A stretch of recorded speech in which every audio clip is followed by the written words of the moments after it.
Et depuis le fond des âges, les voix montent vers nous.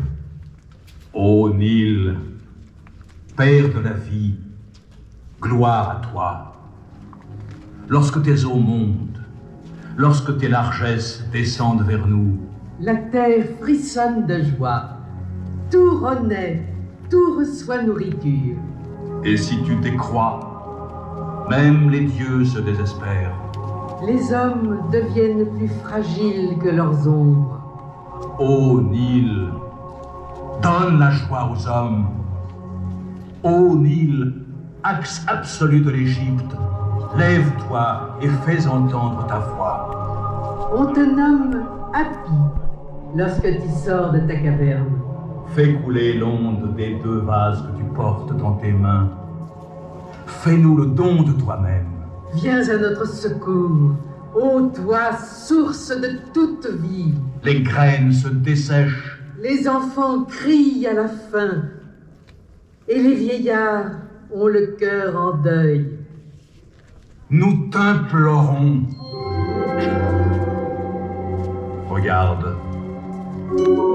Déjà dans le temple, le sacrifice s'apprête. Je vois.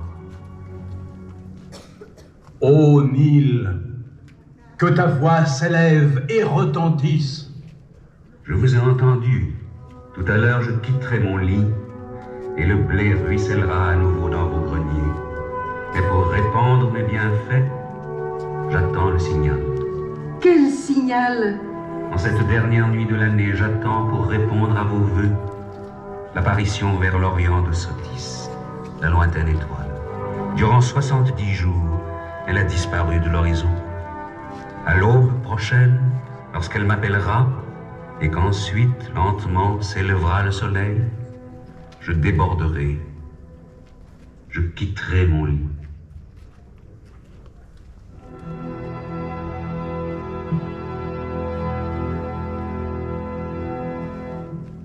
Et il en fut ainsi chaque année, durant des millénaires et des millénaires. Chaque année, sauf lorsque tes eaux diminuent et tarissent, alors les dieux entendent les plaintes des hommes pendant les disettes et réparent les malheurs que tu infliges à l'Égypte par ton absence, d'où naît la sécheresse. Autrefois, maintenant il en va tout autrement. Pourquoi cela? Mais qui parle ainsi dans la nuit? Les uns ont pu m'appeler Junon, les autres Bellone, d'autres la Vierge. Et ceux d'Égypte?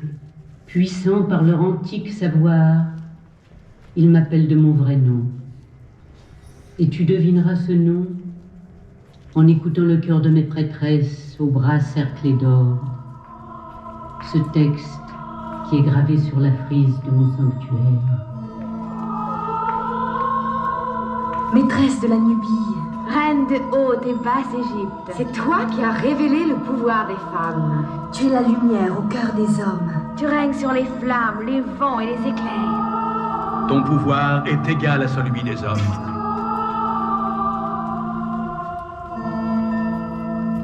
Du Nil en Égypte, jusqu'au Gange et dans l'Inde, et même jusqu'à Lutèce. Je t'ai reconnu. Tu es Isis. Oui. La vénérable. Je suis Isis, une déesse malheureuse, car dans ce chaos de rochers, je ne retrouve plus mon temple. Il a disparu, englouti par ton courant. Tu fais erreur, Isis. Ici même, en te penchant à la 9e fenêtre de la colonnade, à nouveau, tu apercevras l'île de Semnon, que les hommes d'aujourd'hui appellent Biguet, cette île rocheuse qui a reçu les premiers effets de mes crues. L'île du tombeau d'Osiris? Osiris, ton frère et ton époux. Cette île vers laquelle tu te rendais tous les 10 jours. Oui. La Batonne, l'inaccessible, le lieu sacré vers lequel je me dirigeais pour verser à mon époux une libation de lait destinée à lui donner l'éternel renouvellement. Oui, Semnon est toujours là. Regarde, Rien n'a changé, Isis.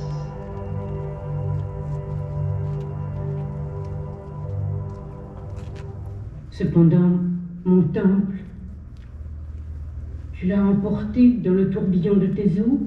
Non, il est sauvé. Regarde.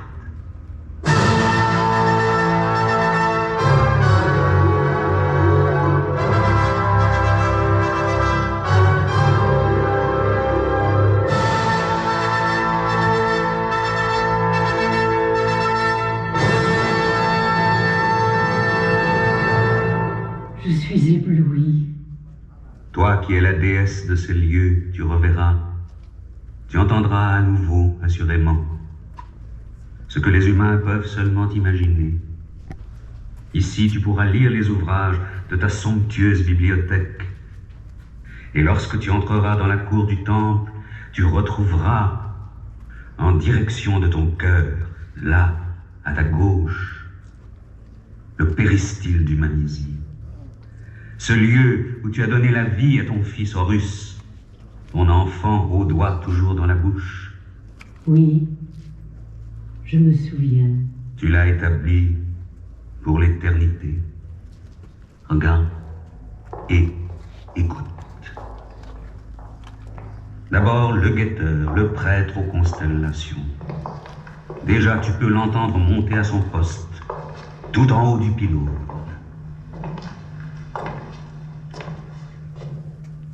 J'ai égrené les heures nocturnes, et maintenant les étoiles pâlissent, la nuit s'estompe. Les feux s'allument, la vie reprend dans le temple. Que l'on apprête le premier repas de la déesse.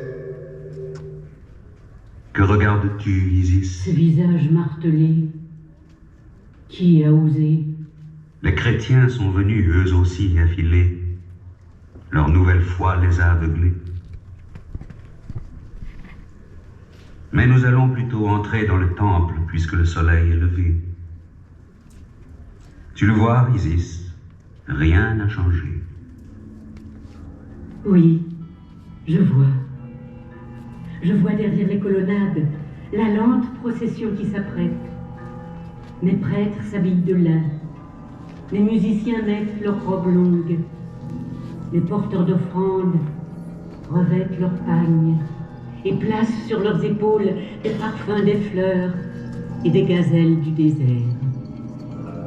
Par-delà cette porte, la légende d'Isis et d'Osiris va ressurgir, telle qu'elle est gravée sur ses murs, telle qu'elle s'y répète, sans fin. Nous allons y assister.